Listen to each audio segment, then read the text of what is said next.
नमस्कार दोस्तों। परीक्षा से पहले रामबाण क्लास आपके लिए लेकर आए हैं हम। और आज जो क्लास रहने वाली है ये रामबाण वो रहने वाली है शिक्षा मनोविज्ञान की दोस्तों। 135% रहेंगे। थोड़ा समय लग सकता है 30 से 40 मिनट का आपको, लेकिन ये ऐसे पर्सन है जो आप पेपर देने जाए उससे पहले एक बार जरूर देख के जाए दोस्तों। एग्जाम की दृष्टि से बहुत ही इंपॉर्टेंट क्वेश्चन आपके लिए इस क्लास के अंदर देखने को मिलने वाले हैं दोस्तों। सबसे बड़ी बात आपसे यही है कि वीडियो को एक बार सभी साथी लाइक कर दें, शेयर कर दें, शेयर करें, जिससे हर एक साथी इस क्लास को देखकर एग्जाम में बैठे। किसी का 1 नंबर, किसी का 2 नंबर, किसी के 3 नंबर का फायदा हो इससे। और जो नए साथी आ रहे हैं चैनल पर वो चैनल को सब्सक्राइब कर लें। जो भी साथी हमारे साथ जुड़े हुए हैं वो हमारे साथ इंस्टाग्राम पर जरूर जुड़े। यहां पर दी गई है इंस्टाग्राम आईडी, जहां पर जाकर आप जुड़ सकते हैं दोस्तों। चलते हैं क्वेश्चनों की ओर। पहला क्वेश्चन, शिक्षा मनोविज्ञान एक अध्यापक के लिए उपयोगी है क्योंकि यह उसे सहायता करता है। किसमें सहायता करता है? विद्यार्थियों को सीखने हेतु अभिप्रेरित करने में दोस्तों। बी ऑप्शन आपका सही रहेगा यहां पे। अगला क्वेश्चन, निम्नलिखित में से कौन सी समस्या शिक्षा मनोविज्ञान के क्षेत्र में आती है दोस्तों? कौन सी आती है? शैक्षिक पिछड़ापन की। शैक्षिक पिछड़ापन की दोस्तों। डी ऑप्शन सही रहेगा यहां पे। अगला क्वेश्चन, क्वेश्चन नंबर 3 है, निम्न में से कौन सा क्षेत्र मनोविज्ञान के अंतर्गत नहीं आता है? कौन सा क्षेत्र नहीं आता है? व्यक्तिक मनोविज्ञान वाला दोस्तों। बी ऑप्शन आपका। क्वेश्चन नंबर 4 है, निम्न में से किस दृष्टि से शिक्षा मनोविज्ञान उपयोगी नहीं है? बालकों में मानसिक अस्वस्थता का पता लगाने, शिक्षण विधियों के चयन, छात्रों के अभिप्रेरित, पशुओं पर प्रयोग करने में। डी ऑप्शन यहां पे। क्वेश्चन 5 है, मनोविज्ञान व्यवहार का शुद्ध विज्ञान है। किसने कहा था ये? किसने कहा था? वाटसन ने कहा था दोस्तों। क्वेश्चन नंबर 6 देखिए, निम्न में से कौन सा क्षेत्र मनोविज्ञान के अंतर्गत नहीं आता है? कौन सा नहीं आता है? राजनीतिक मनोविज्ञान। यह नहीं है दोस्तों। क्वेश्चन नंबर 7 देखिए, निम्न में से कौन से विचारक के अनुसार शिक्षा व्यक्ति की भीतरी शक्तियों को उभारने की प्रक्रिया है दोस्तों? शिक्षा व्यक्ति की भीतरी शक्तियों को उभारने की प्रक्रिया किसने कहा था? पेस्टोलॉजी ने कहा था दोस्तों। क्वेश्चन नंबर 8 में चलिए, शिक्षा मनुष्य की अंतर्निहित क्षमताओं का परिपूर्णता में विकास करती है। यह कथन किसका है मित्रों? किसका है? स्वामी विवेकानंद का है यह कथन। क्वेश्चन नंबर 9 देखिए, मनोविज्ञान का ज्ञान उपयोगी है शिक्षक के, अभिभावक के और विद्यालय प्रशासक सभी के लिए, उपयुक्त सभी के लिए दोस्तों। क्वेश्चन नंबर 10 देखिए, अवलोकन विधि का उपयोग मनोवैज्ञानिक करते हैं। अवलोकन विधि का उपयोग मनोवैज्ञानिक करते हैं बच्चों के व्यवहार के आकलन में दोस्तों। क्वेश्चन नंबर 12 देखिए, शिक्षण की किस विधि से अधिगम में गुणात्मक परिवर्तन हो सकता है? किससे? बाल केंद्रित शिक्षा पद्धति अपनाने से दोस्तों। ऑप्शन ए सही रहेगा। क्वेश्चन नंबर 12 देखिए, प्रश्नोत्तर विधि का जनक किसे माना जाता है? कौन है? सुकरात है दोस्तों। क्वेश्चन नंबर 13, शिक्षा मनोविज्ञान की प्रवृत्ति की मुख्य विशेषता है। क्या है? ये रही व्यक्तिगत विभिन्नता के अनुसार शिक्षण दोस्तों। सी ऑप्शन सही रहेगा। क्वेश्चन नंबर 14 देखिए, शिक्षा मनोविज्ञान के मुख्य तत्व है। शिक्षार्थी है, प्रक्रिया है और अध्यापक है। इनमें से सभी, तीनों के तीनों। डी ऑप्शन आपका। क्वेश्चन नंबर 15, शिक्षा शास्त्र पेडागोगी की अवधारणा निम्न में से किस कथन में प्रतिबिंबित नहीं रही है? शिक्षण एवं अधिगम का वैज्ञानिक ज्ञान, शिक्षण एवं अधिगम की कला एवं विज्ञान, अमूर्तीकरण एवं सामान्यीकरण का विज्ञान, इसमें नहीं है दोस्तों आपके। सी ऑप्शन में। क्वेश्चन नंबर 16, जर्मनी के विलियम वुंट माने जाते हैं। क्या माने जाते हैं दोस्तों? पहली मनोवैज्ञानिक प्रयोगशाला खोलने के लिए विलियम वुंट को हम जानते हैं दोस्तों। अच्छा क्वेश्चन है ये भी आपके लिए, और इंपॉर्टेंट क्वेश्चन एग्जाम की दृष्टि से बन सकता है, तो थोड़ा ध्यान से हर एक क्वेश्चन को आपको देखते हुए आगे बढ़ना है दोस्तों। आगे चलिए, क्वेश्चन नंबर आ रहा है 17। 17 नंबर क्वेश्चन क्या कह रहा है? विभाजन, तुलना, आलोचना इत्यादि क्रियाएं शैक्षिक उद्देश्यों के ज्ञानात्मक पक्ष के कौन से स्तर से संबंधित होती है दोस्तों? कौन से?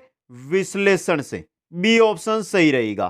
क्वेश्चन नंबर 18, निगमन प्रणाली का तात्पर्य क्या है? निगमन प्रणाली, पहले नियम बताया जाता है और फिर उसकी व्याख्या की जाती है, वही होती है ना निगमन प्रणाली आपकी। तो पहले नियम बताना फिर उसकी व्याख्या करना, डी ऑप्शन। क्वेश्चन नंबर 19, आगमन विधि में छात्र अग्रसर होते हैं, यह क्वेश्चन बहुत आया दोस्तों, विशिष्ट से सामान्य की ओर। क्वेश्चन नंबर 20 है, हर्बर्ट की पंचपदीय प्रणाली में परिगणित पद नहीं है। हर्बर्ट की पंचपदीय प्रणाली में परिगणित पद कौन सा नहीं है? प्रस्तावना, प्रस्तुतिकरण, उद्देश्य, मूल्यांकन नहीं है आपका, डी ऑप्शन यहां पे। क्वेश्चन नंबर 21, भारत के संविधान की विशेषताएं हैं, यह पर्सन कैसा है? ज्ञानपरक, सही है। कैसा है? ज्ञानपरक है यह पर्सन। क्वेश्चन नंबर 22, विज्ञान शिक्षण की वह विधि जिसमें विद्यार्थी को एक खोजी के रूप में कार्य करने का अवसर दिया जाता है, कहलाती है? कौन सी है? हायूरिस्टिक विधि है दोस्तों वो। क्वेश्चन नंबर 23 देखिए, शिक्षा में कार्यरत संस्थाओं में सबसे अधिक उपयोगी, शिक्षा में कार्यरत संस्थाओं में सबसे अधिक उपयोगी है, सामान्य शिक्षा नहीं, विषय वस्तु विशेषज्ञता, ऑप्शन बी सही रहेगा। क्वेश्चन नंबर 24, अर्जित ज्ञान को स्थायी बनाने हेतु जिस शिक्षण सिद्धांत का उपयोग किया जाना आवश्यक है वह है दोस्तों, कौन सा है? आवृत्ति का सिद्धांत, बार बार दोहराना दोस्तों। क्वेश्चन नंबर 25 देखिए, कार्य सूचक क्रिया परिभाषित करना किस उद्देश्य से संबंधित है? कार्य सूचक क्रिया परिभाषित करना किससे है? बोध से है दोस्तों, बी ऑप्शन सही रहेगा। क्वेश्चन नंबर 26, जब एक छात्र कक्षा में प्राप्त अनुभवों के आधार पर गणित की समस्याओं को स्वयं हल कर सकता है तो शिक्षण के किस उद्देश्य की पूर्ति कर रहा होता है? वो किसकी? ज्ञान के उपयोग की, ज्ञानोपयोग की दोस्तों, समझे? अच्छा इंपॉर्टेंट क्वेश्चन आपके लिए ये एग्जाम में रह भी सकता है दोस्तों। आगे बढ़िए नेक्स्ट क्वेश्चन की ओर। क्वेश्चन नंबर 27, कौन सा सीखना स्थायी होता है? रटकर, सुनकर, समझकर दोस्तों, सी ऑप्शन आपका। क्वेश्चन नंबर 28 है, वाइगोत्स्की बच्चों के सीखने में निम्नलिखित में से किस कारक की महत्वपूर्ण भूमिका पर बल देते हैं? किस पर देते हैं? सामाजिक पर दोस्तों, डी ऑप्शन आपका सही रहेगा। क्वेश्चन नंबर 30, निम्नलिखित में से कौन सा शिक्षक से संबंधित अधिगम को प्रभावित करने वाला कारक है? कौन सा है? क्या शिक्षक से संबंधित अधिगम को प्रभावित करने वाला कारक? यह रहा, विषय वस्तु में प्रवीणता दोस्तों। क्वेश्चन नंबर 31 है, निम्नलिखित में से कौन सा सीखने का क्षेत्र है? आनुभाविक, यह रहा सीखने का क्षेत्र। क्वेश्चन नंबर 32 है, जब बालक कार्य करते हुए उबने लगता है तो यह इस बात का संकेत है कि किसका है? संभवतः कार्य यांत्रिक रूप से बार बार हो रहा है, ऑप्शन ए सही रहेगा। क्वेश्चन 33, सहयोगी अधिगम में अधिक उम्र के प्रवीण विद्यार्थी छोटे और कम निपुण विद्यार्थियों की मदद करते हैं, इससे क्या होता है? इससे क्या होता है? उच्च नैतिक विकास होता है दोस्तों, उच्च नैतिक विकास। क्वेश्चन नंबर 35, यदि आपकी कक्षा का बच्चा सी को डी, डी को सी लिखे या पढ़े तो वह कौन से रोग से पीड़ित है? कौन से रोग से है? डिसलेक्सिया से, बी ऑप्शन सही रहेगा। क्वेश्चन 35, सीखने से संबंधित तथ्य निम्नलिखित में से नहीं है, कौन से नहीं है? सीखना व्यवहार में परिवर्तन है, सीखना केवल विद्यालय में होता है, यह नहीं है दोस्तों, बी वाला। क्वेश्चन नंबर 36 है, सीखना व्यवहार में उत्तरोत्तर सामंजस्य की प्रक्रिया है, यह कथन किसका है? किसका है? स्किनर का है, ऑप्शन सी सही रहेगा। क्वेश्चन नंबर 37, सामाजिक अधिगम प्रारंभ होता है या आरंभ होता है कहां से? संपर्क से दोस्तों, कहां से? संपर्क से। क्वेश्चन नंबर 38, निम्नलिखित में से कौन सा विशिष्ट अधिगम विकलांगता का उदाहरण है? कौन सा विशिष्ट अधिगम है जो विकलांगता का उदाहरण है दोस्तों? मानसिक मंदता नहीं है, डिसलेक्सिया है आपका। क्वेश्चन नंबर 39, व्यवहारवादी विचारक है इनमें से? पहला ही है, वाटसन क्या है? व्यवहारवादी है। क्वेश्चन नंबर 40, बच्चों में संज्ञानात्मक विकास को सबसे अच्छे तरीके से कहां परिभाषित किया जा सकता है? कहां पर? खेल के मैदान में। संज्ञानात्मक विकास की बात हो रही है विद्यालय एवं कक्षा के अंदर दोस्तों। क्वेश्चन को ध्यान से पढ़ना थोड़ा। क्वेश्चन नंबर 41 है, सीखने का वह सिद्धांत जो पूर्ण रूप से और केवल अवलोकनीय व्यवहार पर आधारित है सीखने के सिद्धांत से संबंधित है। किससे संबंधित है? व्यवहारवादी से दोस्तों। क्वेश्चन 42 देखिए, वाटसन के अनुसार शेषवावस्था में सीखने की सीमा व तीव्र विकास और किसी भी अवस्था की तुलना में अधिक होता है। इस कथन को ध्यान में रखकर शेषवावस्था में शिक्षा के आयोजन हेतु निम्न में से कौन सी क्रिया निषेध होनी चाहिए? आत्मनिर्भरता का विकास, जिज्ञासा, संतुष्टि, मूल प्रवृत्तियों का दमन, यह नहीं किया जाना चाहिए। क्वेश्चन 43 देखिए, एक क्रिकेट खिलाड़ी अपनी गेंदबाजी के कौशल को विकसित कर लेता है पर यह उसके बल्लेबाजी के कौशल को प्रभावित नहीं करता है। इसे क्या कहेंगे आप? इसे कहेंगे शून्य प्रशिक्षण अंतरण दोस्तों। क्वेश्चन नंबर 44 की ओर चलिए, सीखने की प्रथम अवस्था में सीखने की गति होती है, कैसी होती है? तेज होती है दोस्तों। ऑप्शन ए सही रहेगा। क्वेश्चन 45, साइकिल चलाने वाला स्कूटर चलाना शीघ्र ही सीख लेता है। किसका उदाहरण है ये? धनात्मक स्थानांतरण का उदाहरण है। क्वेश्चन नंबर 46 देखिए, क्रिस्टीना अपनी कक्षा को क्षेत्र भ्रमण पर ले जाना चाहती है और वापस आने पर अपने विद्यार्थियों के साथ भ्रमण पर चर्चा करती है। ये किस ओर संकेत कर रहा है दोस्तों? ये किस ओर संकेत कर रहा है? अच्छा क्वेश्चन आपके लिए, सीखने के आकलन की ओर। टॉप इंपोर्टेंट क्वेश्चनों में इसको आप सम्मिलित कर सकते हैं। अच्छा क्वेश्चन है एग्जाम की दृष्टि से ये। आगे चलिए, क्वेश्चन नंबर 47, क्रिया को आरंभ करने, जारी रखने तथा नियंत्रित करने की प्रक्रिया क्या कहलाती है? अभिप्रेरणा। क्या कहलाती है? अभिप्रेरणा कहलाती है। क्वेश्चन 48 देखिए, निम्नलिखित में से अधिगम को अभिप्रेरित करने का कौन सा तरीका कम से कम काम में लेना चाहिए? कौन सा? ये तरीका, पुरस्कार वाला तरीका। ऑप्शन ए सही रहेगा। क्वेश्चन 49, निम्न में से कौन सा उदाहरण अभिप्रेरणा का परिणाम नहीं है? इसको पूर्व को पढ़ना पड़ेगा। कृष्णा ने नृत्य का समय 1 घंटे से बढ़ाकर 2 घंटे कर दिया। जॉन स्टूअर्ट मिल ने 12 वर्ष की उम्र में दर्शन का अध्ययन का आरंभ कर दिया। जगन ने श्वास लेने की प्रक्रिया में रुचि दिखानी शुरू कर दी। यह नहीं है अभिप्रेरणा से जुड़ा हुआ। समझ गए? अगला क्वेश्चन, गिलपोर्ट के अनुसार संवेगों का प्रकार नहीं है। प्राथमिक है, द्वितीय है, नवीन नहीं है, कृत्रिम भी है। क्वेश्चन नंबर 51, निम्नलिखित में से जन्मजात अभिप्रेरक नहीं है। जन्मजात कौन सा नहीं है? क्या बताइए? प्यास, निंद्रा, भूख, सुरक्षा जन्मजात चाहिए क्या? नहीं चाहिए। अगला क्वेश्चन, प्रेरणा का स्रोत निम्नलिखित में से कौन सा नहीं है?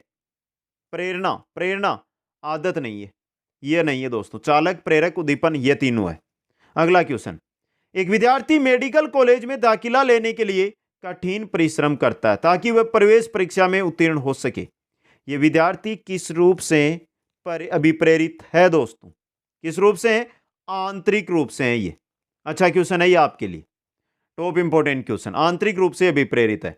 क्वेश्चन 54, विकास का मनोसामाजिक अवस्था, ध्यान से पढ़िए, विकास का मनोसामाजिक अवस्था सिद्धांत अवस्था दृष्टिकोण प्रतिपादित किया गया। विकास का मनोसामाजिक अवस्था दृष्टिकोण प्रतिपादित किया गया किसके द्वारा? इरिक एरिक्सन के द्वारा। इरिक एरिक्सन के द्वारा। क्वेश्चन 55, वृद्धि एवं विकास का मुख्य सिद्धांत कौन सा है? व्यक्तिक अंतर का सिद्धांत है दोस्तों। क्वेश्चन 56 देखिए, किशोरावस्था की अवधि 12 वर्ष से 19 वर्ष, 12 से 19 वर्ष दोस्तों। क्वेश्चन नंबर 57, विधायकता की मूल प्रवृत्ति किस अवस्था में विकसित होती है? विधायकता की बात हो रही है और यह होती है बाल्यावस्था के अंदर। डी ऑप्शन सही रहेगा आपका। क्वेश्चन नंबर 58 देखिए, खिलौनों की आयु यानी टॉय एज किस अवस्था को कहा जाता है? टॉय एज, पूर्व बाल्यावस्था। किसको? पूर्व बाल्यावस्था को। क्वेश्चन 59 है, निम्नलिखित में से कौन सी पूर्व बाल्यावस्था की विशेषता नहीं है? पूर्व बाल्यावस्था की विशेषता दल समूह में रहना, यह नहीं है दोस्तों आपके। अनुकरण, प्रसन्न, खेलने की, यह तो है। अगला क्वेश्चन, शेषवावस्था में बालक में कौन सी विशेषताएं पाई जाती है? सहयोग लेना, अनुकरण करना, आश्रित होना, ये सभी। D option. क्वेश्चन नंबर 61 देखिए, सामान्य बालक प्राय किस आयु में बोलना सीख जाता है? किस आयु में बोलना सीख जाता है सामान्य बालक? 11 माह के अंदर। ए ऑप्शन सही रहेगा। क्वेश्चन 62, बच्चे सबसे पहले कौन सी भाषा सीखते हैं? मातृभाषा। कौन सी भाषा? मातृभाषा दोस्तों। क्वेश्चन 63 है, बाल मनोविज्ञान के आधार पर कौन सा कथन सत्य है? बच्चे, सभी बच्चे एक जैसे होते हैं? गलत। प्रत्येक बच्चा खुद में विशिष्ट होता है, यह एकदम सही कथन आपका है यहां पे दोस्तों, और अच्छा क्वेश्चन भी एग्जाम की दृष्टि से। आगे बढ़िए नेक्स्ट क्वेश्चन की ओर। क्वेश्चन आ रहा है 64, किस मनोवैज्ञानिक ने, आराम से देखिए, किस मनोवैज्ञानिक ने व्यक्तित्व की संरचना के अंतर्गत गत्यात्मकता एवं स्थलाकृतिक पक्ष का अध्ययन किया दोस्तों? किसने किया था? लेविन व फ्राइड ने। लेविन व फ्राइड ने दोस्तों। क्वेश्चन 65, पर्सनैलिटी शब्द किस भाषा के मूल से लिया गया है? पर्सोना किसका? लैटिन से दोस्तों। क्वेश्चन नंबर 66, रोरसा स्याही धब्बा परीक्षण व्यक्तित्व परीक्षण का कौन सा प्रकार है? कौन सा है? प्रक्षेपी प्रकार है। यह क्वेश्चन भी इंपॉर्टेंट क्वेश्चन है एग्जाम में। आगे बढ़िए क्वेश्चन नंबर 67, अंतर्मुखी व्यक्तित्व की विशेषताएं बताइए। इसका मुख अंदर की ओर दशा नहीं, इनके मुख की बनावट अन्य से भिन्न नहीं, इनमें नेतृत्व के गुण पाए जाते हैं नहीं, इनमें सामाजिकता के गुण बहुत कम पाए जाते हैं। यह है अंतर्मुखी व्यक्तित्व की विशेषताएं।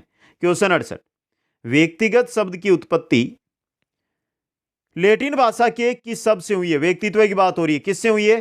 पर्सोना से। किससे हुई है? पर्सोना से। क्वेश्चन 69, सीएटी व्यक्तित्व परीक्षण की कौन सी विधि है? सीएटी की बात हो रही है, और सीएटी है ये प्रक्षेपी विधि है दोस्तों। कैसी है? प्रक्षेपी विधि।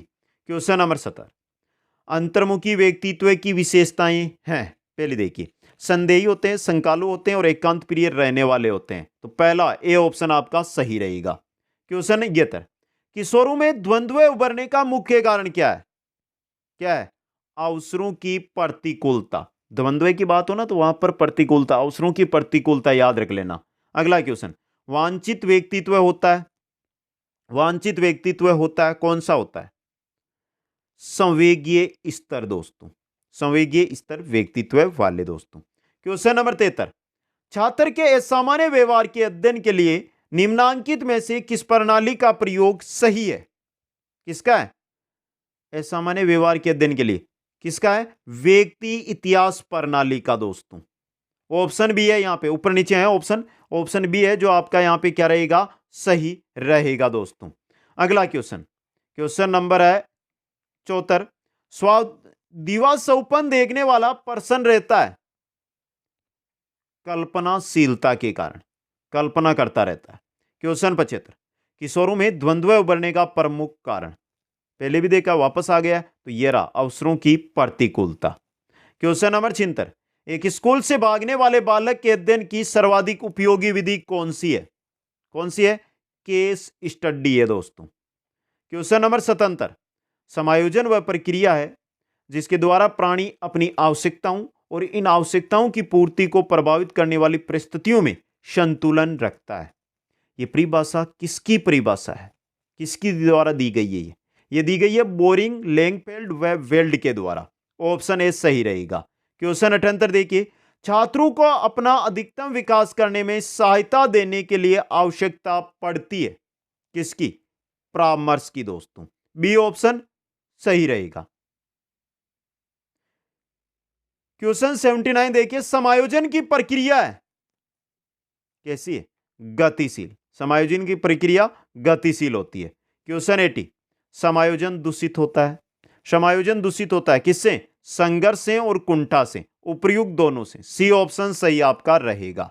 अगला और अच्छा इंपॉर्टेंट क्वेश्चन, एक बालक नवीन पुस्तक चाहता है लेकिन माता पिता अपनी कमजोर आर्थिक स्थिति के कारण पुस्तक दिलाने में असमर्थ है।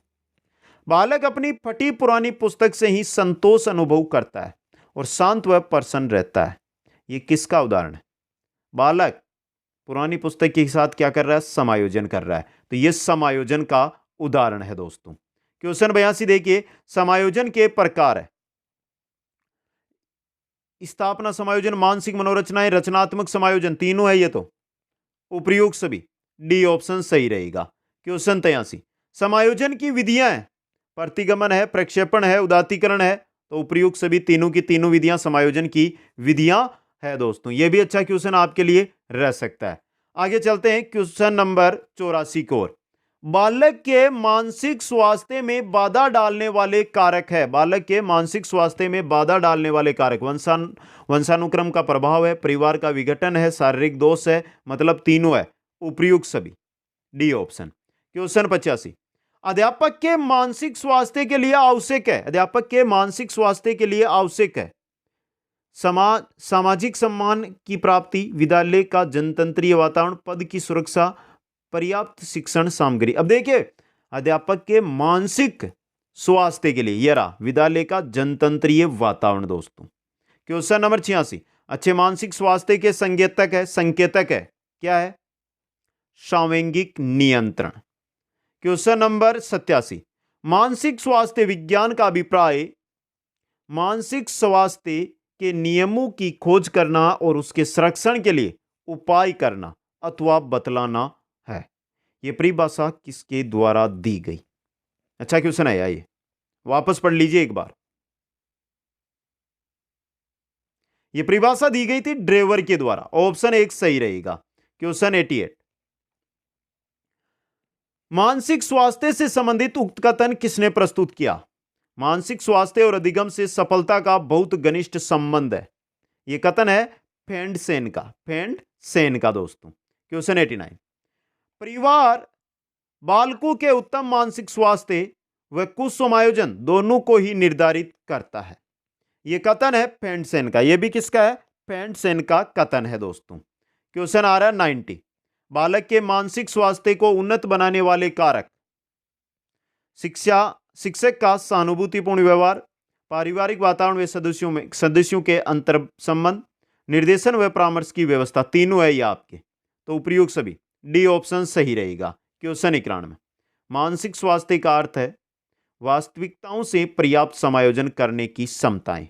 यह कथन किसका है? यह लेडेल का। किसका है? लेडेल का कथन है और इंपॉर्टेंट क्वेश्चन है। आगे बढ़िए, क्वेश्चन नंबर 92 देखिए आप, यह भी अच्छा क्वेश्चन आपके लिए बन सकता है दोस्तों।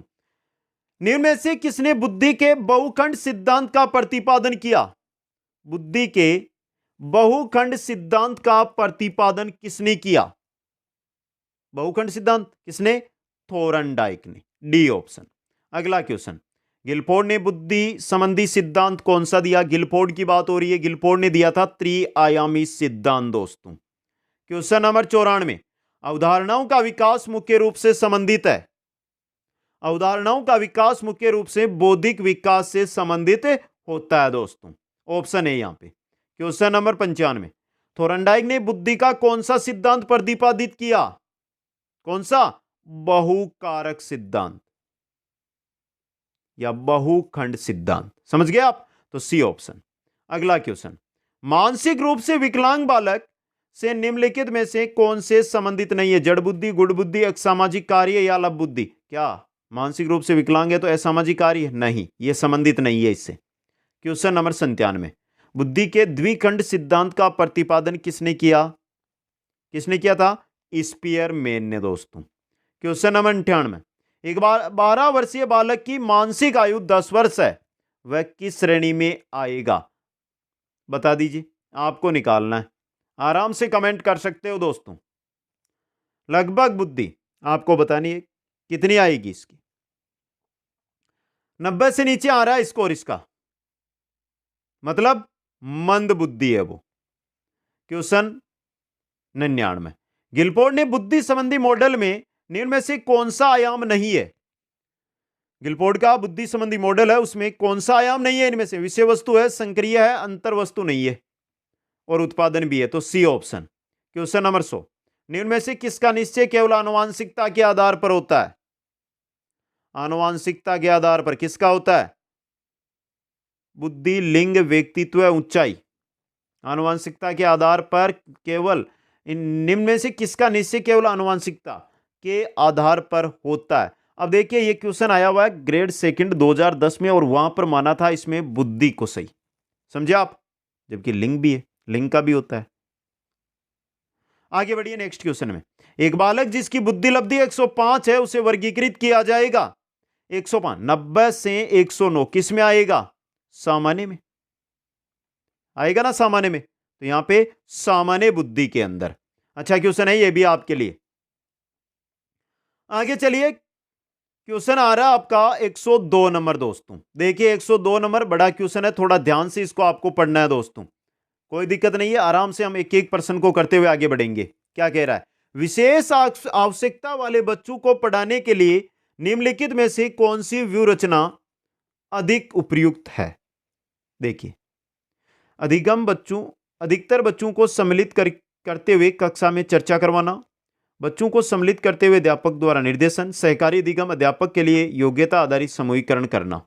विशेष आवश्यकता वाले बच्चों को पढ़ाने के लिए सहकारी अधिगम दोस्तों, यह आया हुआ क्वेश्चन है आपका रीट के अंदर। आगे बढ़िए।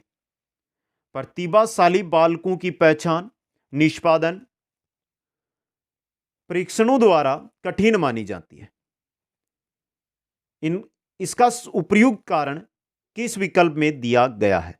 निष्पादन मापन से पढ़ाई में पिछड़े हुए बालकों को नहीं पहचान सकते, ये एकदम सही बात है ये आपकी, और ये कारण भी मान लीजिए। क्वेश्चन नंबर 104, प्रतिभाशाली बच्चों के लिए आवश्यक है, क्या आवश्यक है? उन्हें विशिष्ट योग्यता हेतु विशेष अवसर दिए जाए। ऑप्शन ए ही आपका सही है। क्वेश्चन 105, एक छात्र जो हमेशा नई नई जानकारियों के लिए स्रोतों की खोज करता है, वह शिक्षकों व सहपाठियों से तर्क वितर्क करता रहता है, कैसा होता है? समस्यात्मक नहीं, औसत नहीं, यह प्रतिभाशाली बालक होगा दोस्तों, सी ऑप्शन। क्वेश्चन नंबर 106, एक शिक्षिका अपनी कक्षा में प्रतिभाशाली बच्चों की योग्यताओं की उपलब्धि जांचना चाहती है। अपने उद्देश्य की प्राप्ति के लिए उसे निम्नलिखित में से क्या नहीं करना चाहिए?